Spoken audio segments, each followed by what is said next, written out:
Hello, everyone. I am to you today to talk to you about Charlotte Perkins Gilman's The Yellow Wallpaper. I'm really excited to get to talk about the story. It's always been one of my favorites, and I'm really excited it's in our curriculum. So let's get started talking about this very complex, very well written text. So, time period, we're looking at the Victorian period in America, where women were still very kind of oppressed by the society that they lived in. We've already seen multiple texts over at the end of last semester, running into this semester, where we see that women are not really taken seriously. They're kind of isolated to the home and the children and the kitchen and taking care of the household, and they're still very much they fall in that's the constraints that society places on them. That's in a society that's run largely by oppressive men who hold all the power and make all the decisions, and so that's very much what we have here when we're starting. And this is actually very personal for Charlotte Perkins Gilman. She suffered from nervous complaints, like maybe like postpartum depression, anxiety, which at the time was passed off as a silliness in women.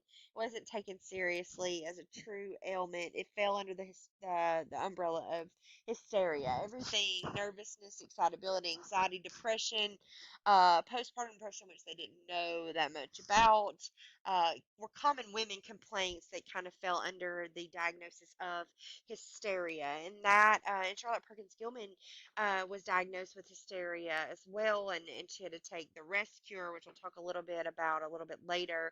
Um, but it was not treated as a serious illness. It was kind of dismissed by the men folk as a typical woman, uh, situation. And so this is very much a um, kind of a very personal to Gilman, uh, almost kind of autobiographical, I guess, in some ways. So what we have here is we have John and our unnamed narrator. John is her husband.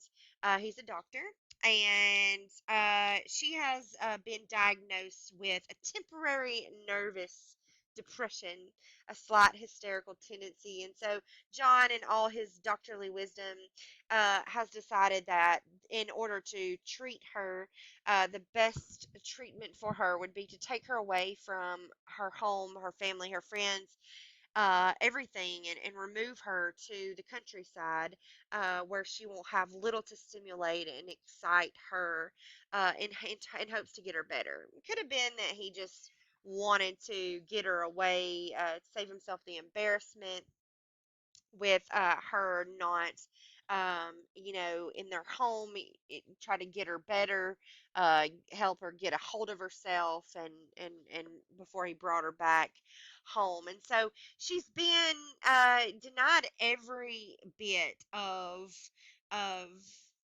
happiness. She's not allowed to work. She is to take bed rest, take naps. Um, she's taking all of this stuff. She's taking phosphates or phosphates. She don't even know what she's taking. They're just feeding it to her, and she's taking it. Tonics, journeys, air, and exercise, and she's absolutely forbidden to work until she is well again. So he rents out a house, a colonial mansion, which she calls right there in the second sentence, a haunted house. Um, that it's been sitting empty a long time. There's got to be some reason behind that. And so with her hysteria, and they are going to live in this house until she is recovered from her illness, we'll say. To her, it's real, but to John, he doesn't believe that she is sick. Um, and that is the reason why she does not get well faster is that John, in all his physicianly ways, is throwing all of these things at her and not letting her lift a finger, denying her company and companionship. He's even taken her baby away from her, who's remained back at her house, which is under construction, according to him. They're doing some repairs on it, and that's another reason why they're here in this home. And this story is very much, even from the beginning, it's reminiscent of a good gothic horror story, popular during the Victorian period. This story has actually been included in anthologies of horror fiction. You've got all the elements there for you. You've got a creepy old house that may or may not be haunted. It's been empty for so many years. They get it at a steal because nobody wanted to buy it, which should be a red flag. Well, it's a red flag for anybody expecting a horror story for sure. It's perfect start for a ghost story. Um, and here they are. They take this house and it's beautiful and it has a delicious garden. She said that she'd never seen before outside. But she feels that there's something strange about the house, and she feels that from the very beginning. And when she remarks on that to John, he kind of like dismisses it as, silly woman fantasy. Don't let it excite you, hun. Clearly you're too imaginative.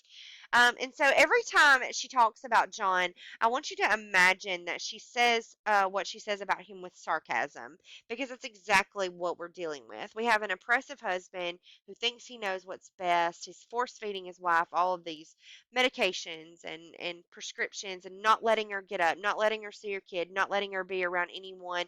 She's allowed to go outside, but she's not allowed to go to visit anyone.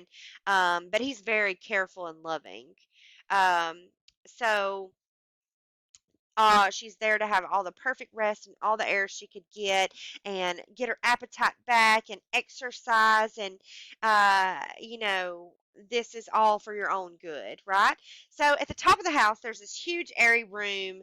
They take the room at the top of the house because he feels like it's the best place for as little stimulation as possible for her excitability.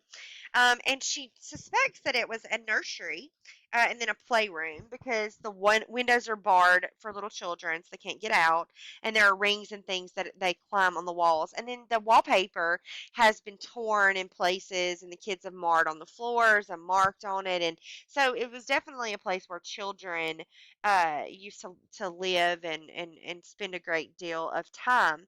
Well, the wallpaper, she'd never seen a worse wallpaper in her entire life. She says here in this first entry, it was dull enough to confuse the eye and following, pronounced enough to constantly irritate and provoke study, and when you follow the lame, uncertain curves for a little distance, they suddenly commit suicide, plunge off at outrageous angles, destroy themselves in unheard of contradictions. So it's got a crazy pattern. She doesn't know what what's going on with the pattern. The color is repellent. It's almost revolting, a smoldering, unclean yellow, strangely faded by the slow turning sunlight. No wonder the children hated it. I should hate it myself if I had to live in this room for long. So he set her up in this room. It's sparsely furnished. We're going to find out that the bed is bolted to the floor. There's very few furnishings in there, and she literally spends her entire day in bed sleeping or staring at the wallpaper, which is, the title of our story, so we know it's important. Just put that in your cap and just hang on to it for a little bit. So, all the elements of the ghost story here, like I said, but, what is really happening here. There's a haunting of a sort in this home, but it is not the one that we are going to expect. And so the whole story becomes, are these just the figments of her imagination, or is something more sinister going on? And it's difficult to figure that out until later. So this first entry, she has to hurry and put away on this paper that she smuggled in because John is coming, and she's not supposed to be writing because that's going to excite her. So second entry, they've been there for like 2 weeks. Oh, I forgot something really quick. She doesn't like the wallpaper, and she tells him. She tells him about it. Is that in this entry? Oh yeah, no, this is in second. I'm sorry. I lost my train of thought. Second entry, they've been there 2 weeks. She's living in this atrocious nursery. She hasn't felt like writing before now. John is gone all the time. Sometimes he's gone all night, working on serious cases. Not hers, right? Because she's not really sick. She feels like she's become a burden to him, but there's something wrong with the wallpaper, and John just laughs at her about it. Like she's trying to tell him, hey, there's something going on with this wallpaper. And so at first he's like trying to appease her, and he's like, you know what, I'll repaper the wallpaper. But we've rented this house, so I don't really want to just do this for like a 3 month rental.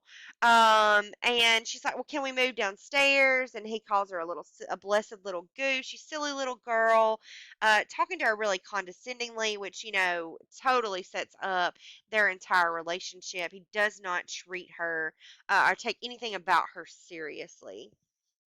So, she's getting quite fond of the room, all but the wallpaper, the horrid wallpaper, right? That she comes back to, and we're going to see her cycle back and back and back to the wallpaper because she just cannot let this wallpaper go. It bothers her. So, she is in this particular entry, her conversation about the wallpaper is getting a little bit darker and more sinister. It's getting a little more dark and sinister. It has a vicious influence on her. She says there's a recurrent spot where the pattern lolls like a broken neck and two bulbous eyes stare at you upside down.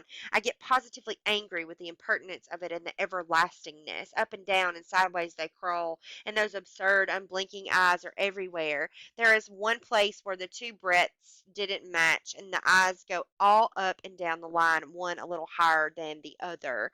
And so the wallpaper, the pattern bothers her. It makes her angry. It makes her confused, and she's feeling some kind of way about what's happening in this room. And of course, John just laughs at her.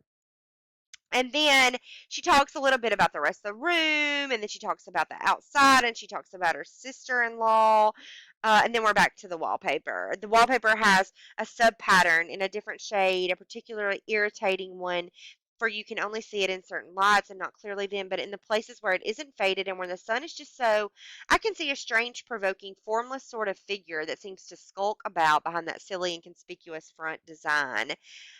But then sister's coming, so she's got to put the paper away. So she sees a figure in my cats are fighting. So if you hear, yeah, of course they always pick the best time to pop in and be ridiculous. So third entry, they had the 4th of July.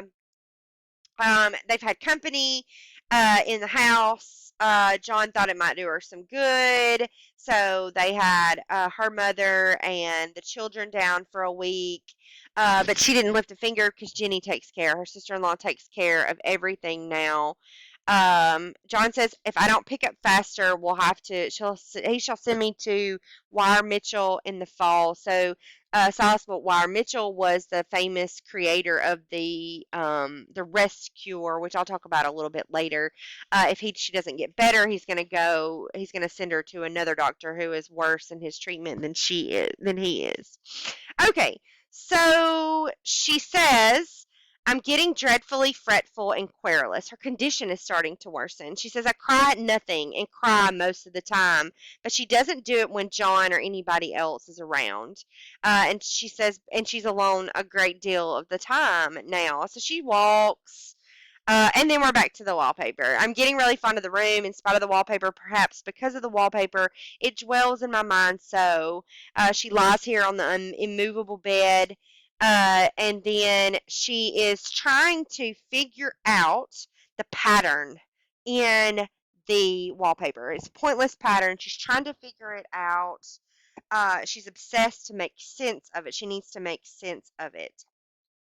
I'll stop this here and I will come back in just a minute with our second screencast on the yellow wallpaper.